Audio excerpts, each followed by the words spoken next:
So we have these natural ups and downs in life, right? These cycles.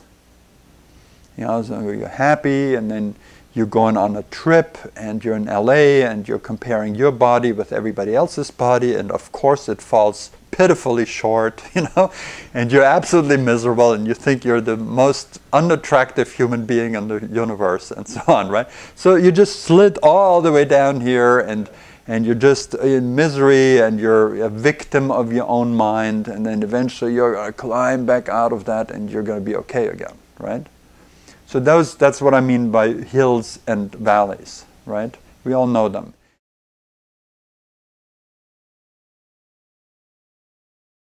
So you have this, you're naturally high, and then you go down, right? Now the first thing that happens when we have a natural high, and then something hits the fan, right? So we're going, that curve, the first thing that goes is any sanity and any memory of what skills we actually have to help ourselves, right? That's the first thing to go. And we're going, like in the, what do you call those things? Roller coaster, right? When it goes down, it's it's like, everything is forgotten, right? You're just in panic mode, right? And then, of course, what will happen is you go straight down, right? Now, if you brush your teeth, spiritually speaking, right? What's going to happen is you're going to have this feeling, but now is like whenever your time is, like maybe you do a regular practice in the evening, right? And there's that time for you to practice. And that practice can catch you right there. And you're not going into free fall, because maybe it's emotions that have just pushed you down, right? So you do open attention. So you go, right? Maybe not as high as you've been, because you still have to go through this learning experience, but your valley isn't going to be like this, but it's going to be like this. So you have an emotion that pushes you down, but you have your regular practice, and it's catching you, despite the pain body saying, no, I want to go there. That's what your pain body says, right? You say, no, it's time to practice. And you go, right? Now who's the boss?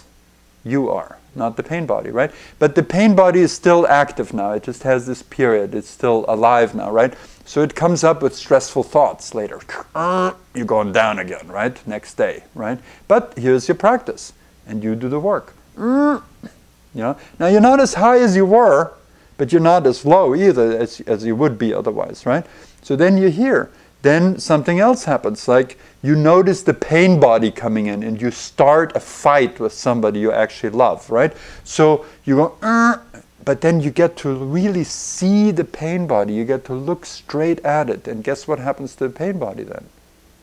It can't survive the light of day, because it's an unconscious force, and it just dissolves. And you don't get to have that fight. You stop it somewhere, or at least very quickly notice, and you apologize, or somehow the conflict gets stopped. So you go like that again, right? So you can, instead of doing the swan dive into misery and feeling like a victim and oh my God, my life is so terrible, doesn't it feel great? The pain body, right? You just go like this. You go a little bit down, and then you head back up, back out of it. So you save yourself a lot of suffering, and you still do the growth and the learning at much faster, because you can do these big cycles all your life, with no end in sight, lifetime after lifetime after lifetime after lifetime. And we've all done it for many times. That's why we're sitting here, because something inside of us is thoroughly tired of the roller coaster. The roller coaster of pleasure and pain, pleasure and pain, pleasure and pain. And every time you have pleasure, you buy yourself pain. And it's not going anywhere, it's just going in circles. Your life is not leading anywhere, really.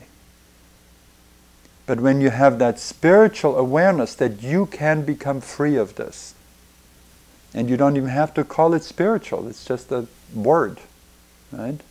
But you have that awareness, and you have the desire to be done with suffering. Here are the tools. And every moment in your life is your practice ground, is your exercise. And especially real challenges are fantastic. Real challenges, show you what you're made up of and how you can set yourself free.